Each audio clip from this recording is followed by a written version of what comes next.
Welcome to Englit Mirror. Here we analyze the general aspects of British modern period. Let's move. The modern period, beginning around the turn of the 20th century, has its roots in the late Victorian transition from widespread belief in art as a vehicle for pleasure and instruction towards a belief, at least on the part of artists, in art for art's sake. The sense of alienation, that is, the distance between the serious artist and the general public, that marked the early 20th century grew out of this sense of art for art's sake. Or put another way, a sense of art was no longer beholden to some general public purpose. Mass literacy became a reality towards the end of 1800s, in large part owing to passage of the Education Act of 1870 that mandated compulsory elementary schooling. Universal education, even if just in basic reading and writing, produced a general reading public that in turn generated demand for popular fiction.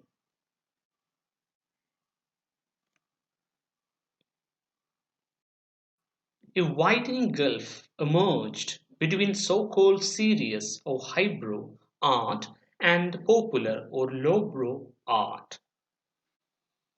Seemingly, the more generic and mass-produced popular literature became the more experimental, challenging, and avant-garde some modern artists became as to reacting against a literature that tried to appeal to a lowest common denominator.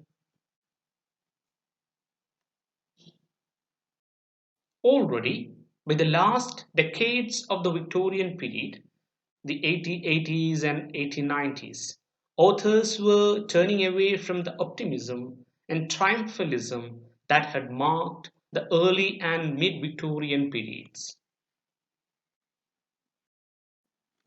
Many authors were satirizing, even attacking middle class Victorian values and were reflecting a greater degree of skepticism in their work, especially of the long held Victorian belief in national exceptionalism, that is, that England was special in history and thus had a duty to spread its version of civilization across the globe. At the dawn of the 20th century, many people, artists included, had lost their faith in institutional, cultural, or social foundations that could provide stability in the world. W.B. Yeats would express this sense of dissolution and instability most definitely in his 1919 poem, The Second Coming. Things fall apart, the center cannot hold.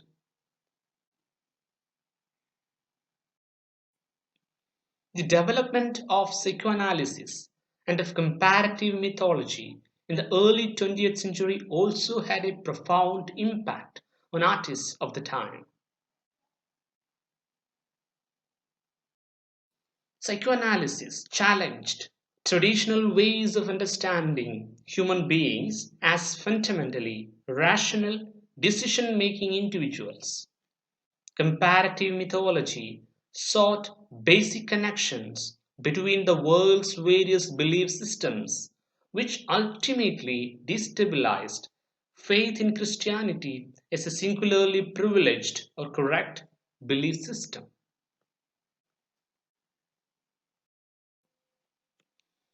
Fundamental changes in the intellectual sphere were matched by equally fundamental changes of a more mundane variety. The use of electricity, for example, or the proliferation of radio and film were changing the world in basic but profound ways.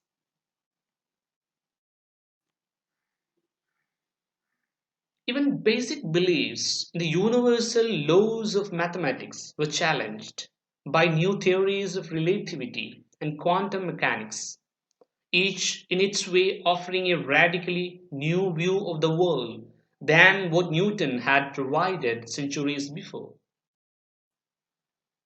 Mass production, a logical outgrowth of the Industrial Revolution, became the norm for all manner of goods, from cars to clothes to works of art. Or art, as some skeptical modernist might say.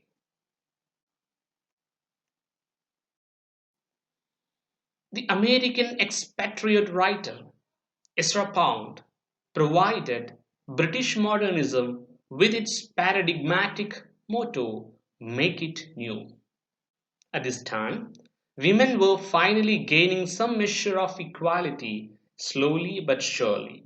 The Married Women's Property Act of 1882 allowed women to own their own property, and women won the right to vote thanks to parliamentary acts in 1918 and 1928.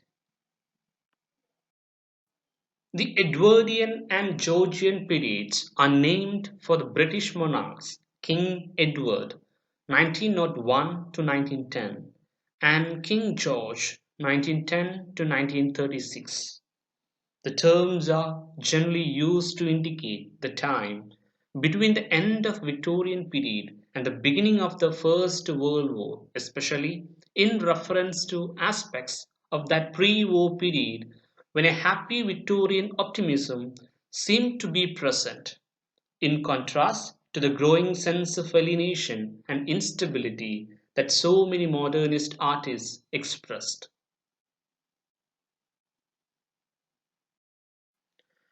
The First World War, 1914 to 1918, truly marked the end of whatever optimism about progress that the Victorian age had engendered. The Great War, as it was then known, decimated the landscape and produced death on a scale that the world had not previously known. The British Empire, by this time, was coming apart as well. Some colonies fought for independence, while others assumed control of their own affairs but remained part of the British Commonwealth, as opposed to the British Empire. The idea of English literature changed radically throughout the 20th century as it came to include voices from across the globe who were or who had recently been English, that is, part of the empire or the Commonwealth. These new voices were from places as geographically diverse as Canada, New Zealand, India, the Caribbean, and Africa.